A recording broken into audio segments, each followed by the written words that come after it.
Kid Watch friends. I hope everybody is having a great Monday. I hope you had a great weekend, and Saturday's weather was gorgeous. So I hope you guys got outside, got some energy out, got to play outside and just enjoy the beautiful sunshine. Today I'm going to read a book. Since Easter is next Sunday, a lot of activities and stories this week are going to revolve around Easter. So the book I'm going to read today is The Biggest Easter Basket Ever. And it is by Stephen Kroll, and it's illustrated by Jenny Bassett. Now, when I flip, I know we should know what this page is called by now, right? The title page. Yes, it tells us the title and the author and illustrator again. The biggest Easter basket ever. Once there were two mice who fell in love with the same Easter basket, but a lot had to happen before they did. Let's see what happens with these two little mice in this great big Easter basket. The week before Easter, moms and dads in Mouseville were spring cleaning and baking cookies when the mayor made his announcement. We will have a gala Easter celebration on the village green. We will have an egg rolling contest and an Easter egg hunt. Everyone cheered, yippee! And whoever brings the biggest Easter basket will win a prize, the mayor added. Wow, said Penelope. I'm going to make mine out of bark. I'm going to make mine out of cattails, said James. Everyone in Mouseville loves cattails. I'm going to make the biggest Easter basket ever, said Clayton, the house mouse. I knew you'd say that, said his friend Desmond, the field mouse, but I'm the one who's going to make the biggest Easter basket ever. Oh, really, said Clayton. Yes, really, said Desmond. Do you see how they're thinking of different materials that they can make an Easter basket out of? Let's see what materials they end up deciding on. That night, Penelope and James did some serious thinking. And out in the country, Clayton and Desmond did the same. It was Easter vacation, so they had no homework. The next morning, Clayton raced to the basement. Behind the old Christmas wreath and the broken skis, he found what he wanted, the big straw Easter basket his parents had made when he was just a baby mouse. He pulled the basket free, pushed it up the stairs, and placed it right in the middle of the living room. Over at Desmond's, there was no basket, but he and his brother Morris were making one out of twigs. By the end of the day, their big Easter basket sat in the middle of their living room. That's the biggest Easter basket I ever saw, said Desmond. Sure looks like it to me, said Morris. So they're using twigs to make their Easter basket. Think about some things around your house that you could make an Easter basket with. That evening, when Clayton's family came in for dinner, Dad said, Son, what's our old Easter basket doing in the middle of the living room? It's going to be the biggest Easter basket ever, said Clayton. It's going to win the town contest.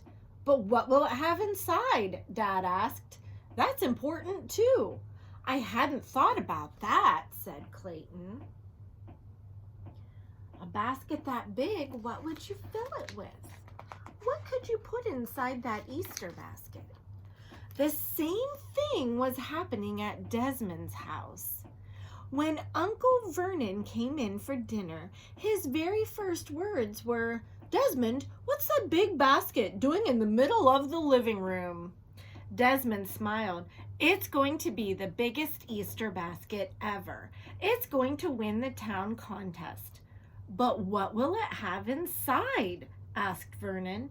That's important too. I hadn't thought about that, said Desmond.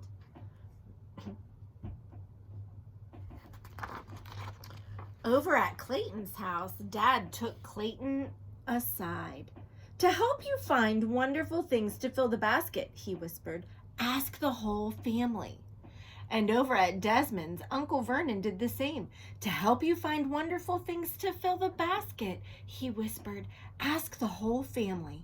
So Clayton did, and Desmond did, and this is what happened.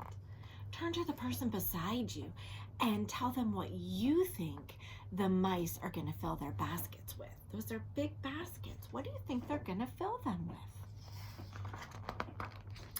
At Clayton's house, Mom contributed a fuzzy stuffed Easter bunny. Dad added a big bag of jelly beans and piles of plastic grass. Brother Andy and sister Trudy appeared with a chocolate bunny, chocolate foil eggs, and a little stuffed duck that made a loud quacking noise. Carefully, Clayton arranged everything in his basket. I love the chocolate bunnies. Do you like the chocolate bunnies? See the Easter grass and the stuffed bunny right there.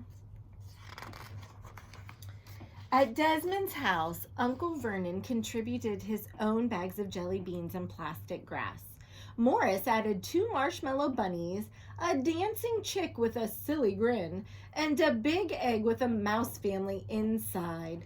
Cousins from across the road sent over a dozen candle eggs. Carefully, Desmond arranged everything in his basket. See everything that was listed?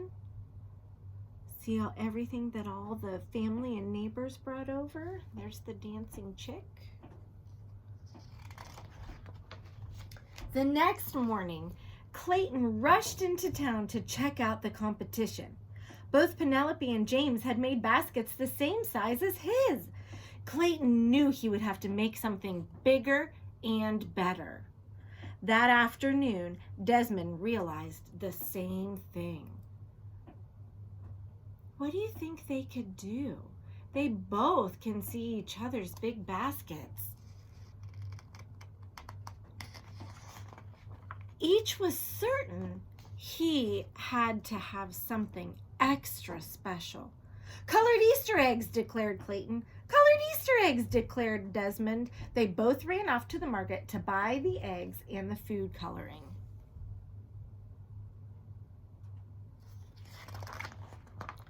Clayton bought 5 cartons of large eggs and blue, green, and purple dyes. Desmond bought 5 cartons of large eggs and red, orange, and pink dyes. Each staggered out the door with a huge pile of boxes. Uh-oh, what's going to happen? They bumped into each other and fell down. Broken eggs landed everywhere. Clayton wiped one off his head and laughed. Desmond wiped one off his head and laughed. We should make this Easter basket together, said Clayton. No one said we couldn't, said Desmond. So now, instead of being in competition with each other, they're going to work together to make the biggest Easter basket. The next day, they asked their families to be partners. Soon, everyone was gathering more Easter treats. Clayton organized the sorting and the egg coloring. Desmond and Morris made a twig basket twice the size of the original. Look how big that basket is. So now they're all working together. In no time, they had the biggest Easter basket ever. And on Easter morning, with the egg rolling contest already underway, they carried it to the town square. Look at that. What do they have to carry it on to get it to the town square? Yes, it's sitting on a wagon, and they have to pull it on the wagon. Immediately, the mayor awarded both families the prize, a giant cheese bunny. Ooh, yum, I love cheese. Everyone danced around, munching and high-fiving. Then they shared the basket with the whole town. We did it, said Clayton and Desmond, handing out chocolate foil eggs. All of us together. So they worked together and were able to make the biggest Easter basket ever.